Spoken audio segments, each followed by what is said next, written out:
كان كيبقى فيه الحال ملي تسرق لنا المره الاولى والثانيه والثالثه والرابعه، داكشي داير فيه الفلوس، دايره فيه المراهنات، كاين بزاف ديال الحوايج. المشكل اللي كان في هذه الكاس الافريقيه ما كانش غير طريقه المغرب ما عمره صدر ازماته الخارج. تبع معايا غنضرب دوره كبيره باش نوصل لهذه النقطه هذه. شوف انا كان كيبقى فيه الحال الكره، كان كيبقى فيه الحال ملي الثالثه والرابعه والخامسه والعاشره، ملي كان داكشي على عينتي من عدي، ملي كان كيجي الاربيط كيحيد لك بيلانتي وكيعطي الفرقه الاخرى بيلانتي ويخرج لك واحد الحمراء. 16 عام وتفرج في النهائي ما بين الرجاء والترجي التونسي، ومسؤول تونسي قال لهم كان ديك الساعه المغرب مرشح باش ينظم كاس العالم، اسهل على المغرب ان ينظم كاس العالم على انه يربح النهائي وتربح هذاك النهائي. وكانوا من المرات القليله اللي قدرنا ان نجيبوا حقنا صحه من فم السبع. من بعد وقع المشكل مع الترجي نيت ضد فريق الوداد البيضاوي اللي نزلوا على الوداد والشوبينا والكاس بقات في تونس.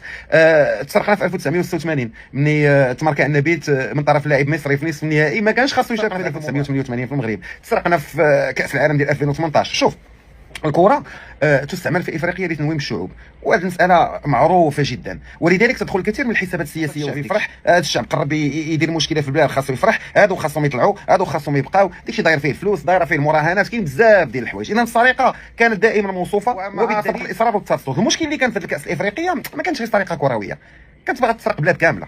هذوك المجهودات اللي كان دار المغرب كاملين واللي كانوا غايبين واحد الصوره جديده للعالم من خلال تنظيم هذه المنافسه. بنادم من الاول كان كيحفر لك، وبنادم من الاول بدا كيمشي مرحله بمرحله اللي كيظهر المغرب كعدو اول لافريقيا.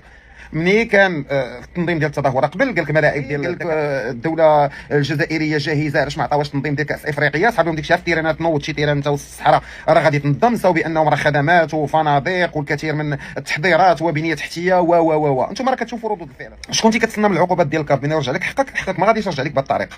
حقك انت غتغضو براسك بمشاريع هيكليه، بالاستثمار في كره القدم، بالاستثمار في الصحه والتعليم، بالقفزه النوعيه اللي تكلم عليها صاحب الجلاله، بهذا المشروع الجديد اللي كاين ديال ميناء الناظور، بمشاريع واحد اخرين اللي كيتخدموا عليهم. حنا ما عمرنا صدرنا الازمات ديالنا للخارج، حنا ما عمرنا انه قلبنا على عدو خارجي باش الناس بداو يقولوا وعباد الله ما كيحملوناش، وراه كيحفروا لينا. داكشي اللي كيدير النظام الجزائري واللي كيديروا الكثير من الانظمه، كل واحد كياخذ واحد العدو افتراضي سواء بصح ولا ماشي كلشي.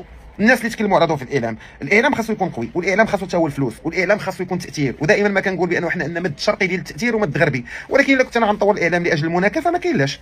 يوليو عندنا مطبلين بحال الحرب اللي واقعه في الاعلام المصري، ديال هذوك الناس اللي تابعين الاخوان كيدويهم واحد الجهه، والناس عاوتاني اللي تابعين النظام المصري كيدويهم من جهه واحده اخرى. الا كان فقط اعلام مناكفات ما كاينلاش، الا كان اعلام تطبيل ما كاينلاش. يتكلم على راسو من خلال العمل اللي كيدار على مستوى الدوله ومن خلال الصوره الايجابيه اللي كتنقل، لانه حنا كنتقدموا خطوات بالعمل. عندنا مشاكل ولكن المشاكل ديالنا كنناقشوها بيناتنا. حنا ما عمر واحد قال لك كاين مشكل ديال الصحه ولا مشكل ديال التعليم في المغرب وقال لك لا حيت الجزائريين ولا توانسه ولا الفرنسيين ولا اذا هذا الدور اللي كتلعبوا كره القدم والذي يتجاوز ما هو رياضي في الكثير من البلدان ما عندناش حنا هذا المشكل فيه.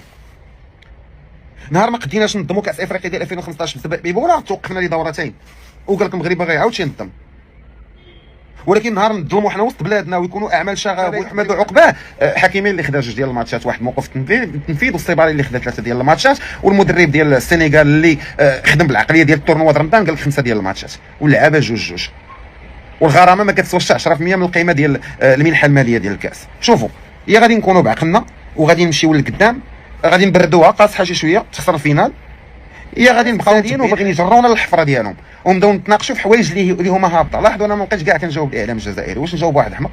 واش نجاوب واحد ما كيتكلم بحتى شي منطق؟ واش نجاوب واحد اصلا هو مخلص باش يدوي خايب على المغرب؟ واش نجاوب انا واحد اللي مسارق، واحد اللي ما عنده حتى شي امل في بلاده؟ ونتحدى اي جزائري يعطيني استراتيجيه واضحه للتطور في البلاد وهي غير معتمده على الموارد الطبيعيه اللي بزاف اللي تابعه ليها كتنهب.